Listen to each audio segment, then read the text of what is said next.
এফালে সাজি কাচি ওলাইছোঁ, ক'লৈ যাওঁ কি কৰোঁ সকলো আপোনালোকক কৈ থৈ যাম বাৰু। বহুত বেছি মেকআপ কৰা নাই, তথাপিও মুখখনত অকণমান উজ্জ্বলতা ভাৱ এটা আছে নহয়নে? গতিকে কেনেকৈনো মই মুখখন তৎমুহূৰ্ততে উজ্জ্বল কৰি পেলালোঁ তাকে বোলো আপোনালোকক অকণমান দিহাটো দি দিওঁ। ৰিলছ আকাৰে দিছিলোঁ, যথেষ্ট পৰিমাণে সমাদৰ লাভ কৰিলোঁ, গতিকে ভাবিলোঁ আপোনালোকক এনেকৈও দেখুৱাই দিওঁ, অকণমান ডিটেইলছত বুজাই দিয়াও হ'ব। বিটটো ধুই পেলাই ধুনীয়াকৈ থৈ দিছিলোঁ, বাকলি গুচোৱা নাই, তাৰে 4/1 অংশলৈ মই এনেকৈ ৰুকি লৈ তাৰ পৰা 3-4 চামুচমান মই ৰস উলিয়াই ল'ম।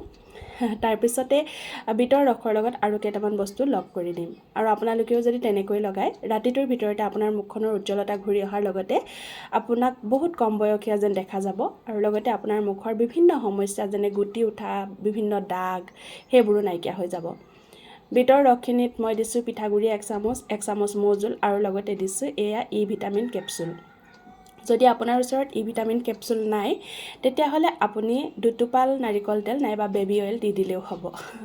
গোটেইখিনি খুব ধুনীয়াকৈ মিহলাই ল'ব। মিহলাই লোৱাৰ পিছতে আপোনাৰ মুখত লগাব। যিহেতু জলবায়ুৰ পৰিৱৰ্তন হৈছে, খুব ধূলি বেছি হৈছে, বতাহ, শুকান ভাৱ, বিশেষকৈ গুৱাহাটীত, গতিকে এনেকৈ ঘৰুৱাভাৱে মুখখনৰ যত্ন ল'লে আপোনাৰ মুখখন যথেষ্ট ধুনীয়াও হৈ থাকিব। প্ৰাকৃতিকভাৱে আপোনাৰ মুখখন উজ্জ্বল হৈ সতেজ হৈ মসৃণ হৈ পৰিব। লগতে ক'লা দাগবোৰ নাইকিয়া হৈ যোৱাৰ ফলত আপোনাক বহুত কম বয়সীয়া মহিলাৰ দৰে দেখা যাব, বা পুৰুষেও এই ফেচ পেকটো লগাব পাৰিব। আৰু মুখখন ধুনীয়াকৈ ধুই ল'ব এপ্লাই কৰাৰ আগতে। তাৰপিছত এনেকৈ লাহেকৈ পাতল হেঁচা এটা দি আপোনাৰ মুখখনত 2-3 মিনিটমান সময় এনেকৈ লাহেকৈ হেঁচা দি লগাই দিব। ব্ৰাছেদি লগালে ভাল, কিন্তু মই আঙুলিয়েদি ভাল পাওঁ, গতিকে আঙুলিয়েদিয়ে লগাই দিছোঁ। আৰু প্ৰত্যেকৰে নিজা নিজা চইচ নহয় জানো। আৰু শুকাবলৈ এৰি দিব। তাৰপিছতে আপোনাৰ মুখখনৰ পৰিৱৰ্তন দেখি আপুনি নিজে আচৰিত হৈ যাব। বহুত ধুনীয়া হয় মুখখন, আৰু প্ৰাকৃতিক বস্তু এইবোৰ, ঘৰুৱা বস্তু, গতিকে এইবোৰে আপোনাক কোনো ধৰণৰ অপকাৰ নকৰে। আৰু মই নিজে যিটো ঘঁহি ভাল পাওঁ সেইটোহে আপোনালোকক দেখুৱাবলৈ চেষ্টা কৰোঁ। আৰু সেয়াই, যিহেতু আমি বহুত সংখ্যক গৃহিণী, বহুত সংখ্যক মাতৃ, নিজৰ যত্ন ল'বলৈ আমি সময় নাপাওঁৱেই, গতিকে এনেকৈ পাকঘৰত থাকোঁতে অকণমান সময় উলিয়াই যত্ন লোৱাটো আমাৰ কাৰণে বহুত বেছি প্ৰয়োজন নহয় জানো।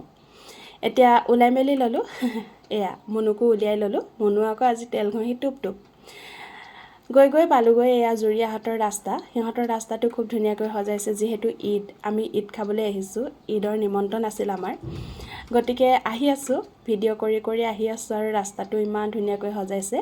খুব ভাল লাগে এনেকৈ লাইটবোৰ থাকিলে, মনবোৰ ফৰকাল লাগে নে কি কয়।